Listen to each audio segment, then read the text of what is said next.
So everyone, and welcome, and it's time for another How Good. Today we have Jun.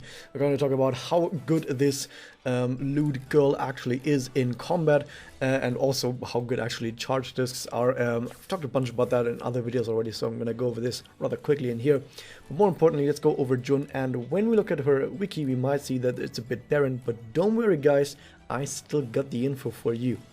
First off though, we see that she's a support type, her stats are super balanced. We don't have the SE stats, but we can tell that there's going to be the same stats spread for the most part, so pretty good HP and a rather balanced attack and defense set right here. Should probably be somewhere around maybe high 10,000s, mid 11,000s in both attack and defense, which is fine, but nothing too super duper amazing, which you would expect from a support that has balanced stats like this. But we also can take a look at her personal. It's the Jockey Girl's Companion, and it does give Monopolize Straw. Bit more on that later. Just for now, remember that she has that. We're going to move on, and we see that she has the following: Connect, Charge Disc Damage up 45%, and Damage up 40%. Once again, Damage up is really good to have on a Connect, because people have always way too much attack up, which is in itself actually pretty good, because attack up is the best effect in the game, but you kind of need to have other effects as well sometimes, a lot of times actually, every time. So once you have too much attack up, you need some damage up, and this is a nice way to get some. It also gives the charge disc damage up. Well, we're gonna come back to that in a second as well. Just remember all of those things that she has right now. I'm going to take a look at her Magia. Can she actually get to Magia? That is a question. So we look at her disc and we see there's one Excel disc, she has 3 charge discs, okay? So that by itself doesn't look too good. Like, she's going to have a better time than like Blast Gorillas, for example. But even if she had like 2 Excel discs and 2 charge discs, that would still be way better. Even if she had 2 Excel discs and 2 Blast discs instead of this, it would probably still be slightly better to get to Magia. But the thing is, we're going to see something as well later on, so more things to keep in mind for later on, that she can actually get to Magia. So she can actually get to Magia, she will get some Magia. And what does it do? Well, regular AoE, it's got some darkness in there against all enemies. Sadly, the chance isn't that great, it's really not that great at all. If the enemy has just a little bit of ailment resistance, this is probably gonna completely miss. What else does it do? It gives charged attack damage up, which is different than this. When it comes to charge, you really need to read the buffs very closely, because they are all called something very similar. So we have charge combo charge count up, we have charge disc damage up, and we have charge attack damage up. And to reiterate to all people, charge disc damage up increases the damage that a charge disc itself does, while charged attack damage up makes it so that when you use up charges, for example on an Excel disc or on a Blast disc, that Excel or Blast disc will get this damage bonus right here.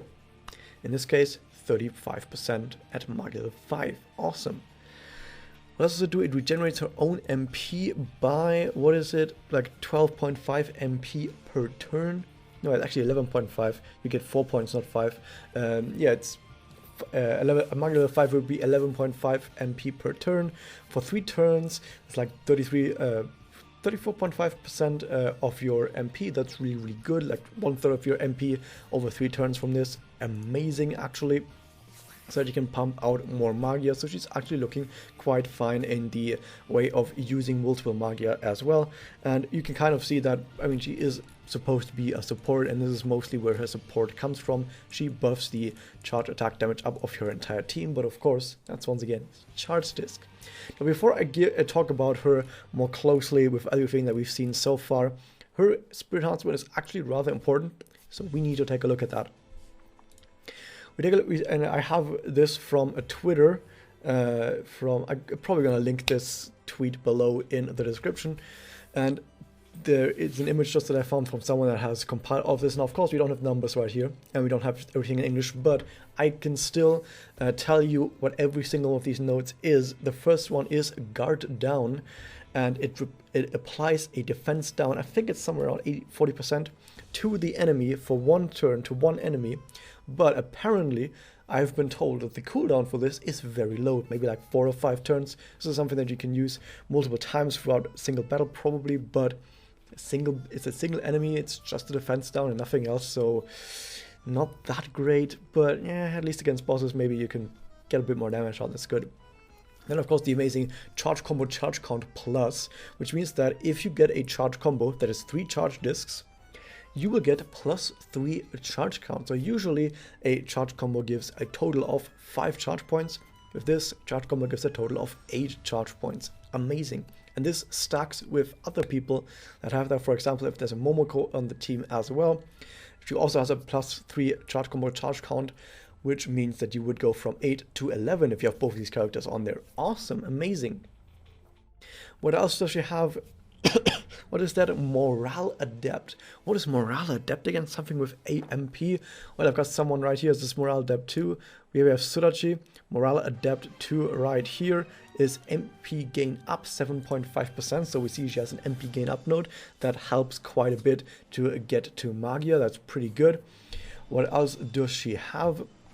She has Charm Edge, which is the 10% or maybe like 15%, somewhere between that, probably 15% chance to apply Charm on an enemy that you hit for 1 turn. Nothing too special. These abilities are rather fringe. You can never really rely on them. And once again, of course, against those aim resistance, this is nothing.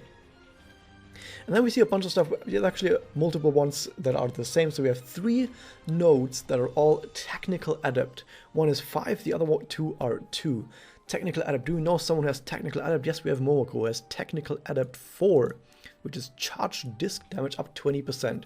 So Technical Adept 5 will be 25% charge disc damage up, unless the numbers are wrong, which they could be. But let's go with 25%. So the other 2, by the way, those other 2 nodes, they were level 2, and that's 10%. And if you combine all of those, you're at 45% charge disc damage up, which makes charge discs actually hit quite hard, harder than some blast discs sometimes. That's actually pretty darn awesome. She needed to give up 3 spirit enhancement nodes to do that, but she has really powerful charge discs. Now, at this point, however, there's something else that comes into the play that I'm going to need to harken back to. This right here. Remember, there's this monopolized draw, which draws all of her discs if you use this. So you activate this, whatever discs you have get thrown into the bin, and all 5 discs will get filled up with Jun's discs. By the way, her name is Jun because it comes from Junkie. Anyway, so she gets all 5 for discs, which means that she will be able to either, if you already have charges and you want to use them, you can do a charge and then blast, for example, or a charge excel to get a ton of MP out, which you can do either depending on the situation, which actually you probably don't want to do in either case, because if you do that, you can't get a connect out, because if you fill all 5 discs with just Jun's discs, you can't get a connect on Jun. That's kind of sad. But more importantly, you can force a charge combo at any point. And not just that, we just saw that she has a ton of damage on her charge discs. So not only are you going to get those in total 8 charge points, because she has charge combo charge count +3, you also deal a ton of damage, single target damage, sadly, with those charge discs.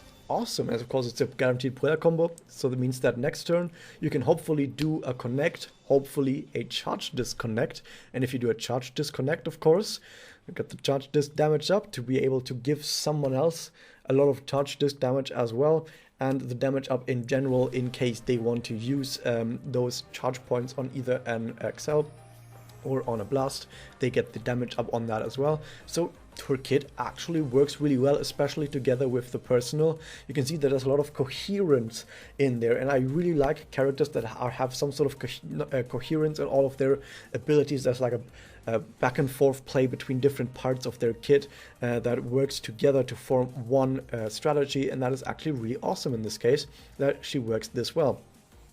There still are some nodes left. On the 4 nodes on the right, it's just MP gain above 100 and double adept. Every single character has this, who cares?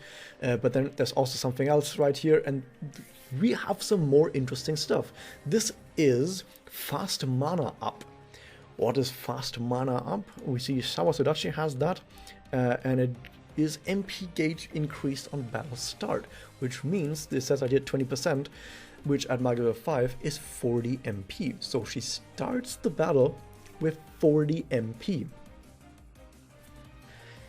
That's pretty darn amazing, especially because with her personal you can draw her discs, and if you really want to do like a charge excel combo and get to Mario really fast. Isn't that actually kind of fun? What else does she have? Skill quick, like 15 or 10% chance, either of those two, to get skill quick, like skill search, to have your cooldowns on your Memoria tick down an additional turn. Good for mirrors if you want to have just surprise active suddenly on turn 2, and also good for longer battles in PvE where you can use your active Memoria more often. It's really awesome to have. Basically every support has this, but it's still a really cool effect to have. And also, what is that? Shield Adept. What is Shield Adept? Do we have someone who has that? Here, Shield Adept 2, it's damage cut 10%. It's just a 10% damage cut. That's all that is. So overall, we see that her SE doesn't really have that many wasted nodes at all. That's actually a really good sign for a good character if they don't waste any of their SE nodes. However, her active isn't that amazing. I've just given you the spiel about how good her kit is on fitting together in this coherent strategy. Her active doesn't really fit into that playstyle at all. It's like, okay, you just deal more damage against a single enemy. I mean, okay, like charge disc against single enemies, okay, but I think it would have been more fitting to have something that specifically works better with charge instead of something that is just, you know, just works okay with any strategy anyway. But I guess that's fine still anyway. I guess that's still fine. So now that we have all of those individual parts, how good is she actually?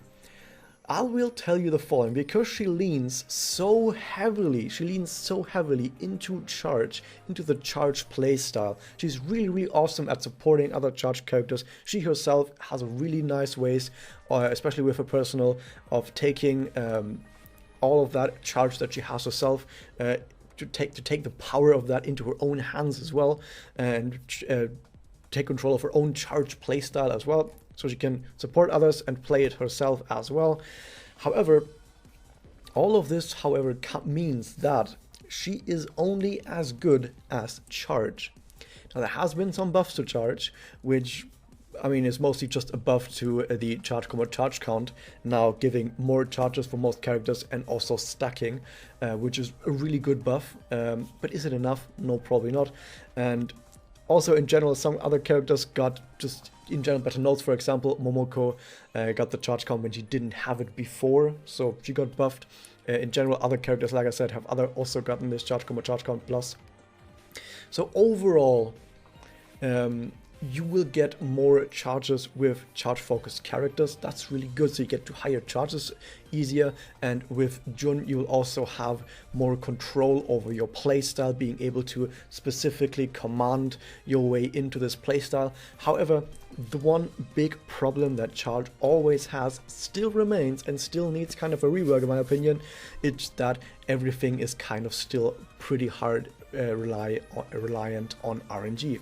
Of course, you do have this now. This defeats RNG for at least one turn. For at least one turn, you can say, okay, I'm going to have some RNG in my favor now, because I'm going to tell you what discs I need to have.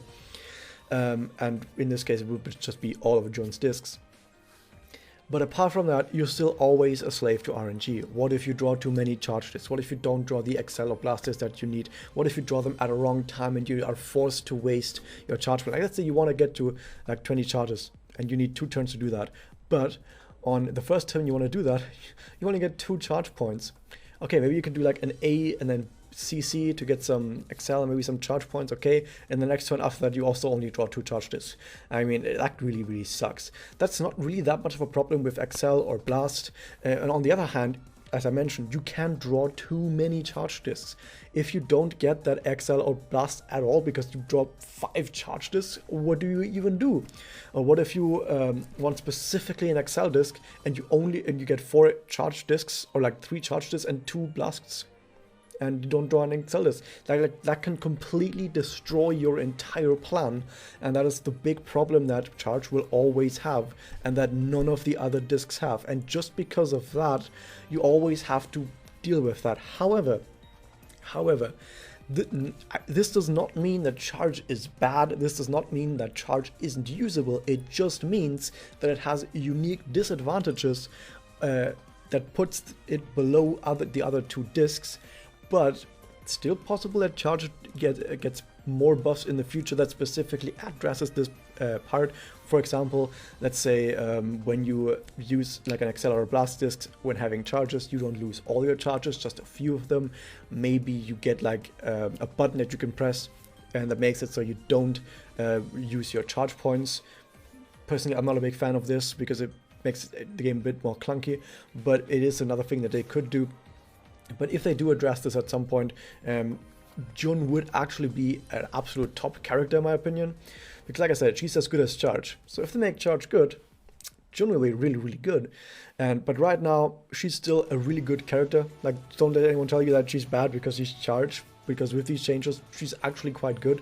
Just don't expect to outplay Blast characters and don't expect to outplay Excel characters, but you can still do some really cool shit. So that was it on the Lewds Jun. What else do we have? Well, if we look down here on the screen for the news, we see, oh yeah, that's Memoria. I guess that's Memoria. We have the Invincible Snacks General, who, interesting enough, has chance to anti-Magia Seal and at MLB 100%, awesome, and some Magia damage up. This is once again just something that, well, if you're on an EX quest or some sort of challenge node where you know that the enemy uses really powerful Magia, sure, you can use this and hope they don't get to use their Magia and try to win that way. So it's something that you can keep in your mind that, oh yeah, this Memoria does that, awesome, but nothing that you would really put on your all-rounder team at all. And then we have a single block of Quakements, which is probably the lowest production quality Memoria I've ever seen. It's just a stock background that is actually already in the game. Like, this is just a regular background that is already in the game.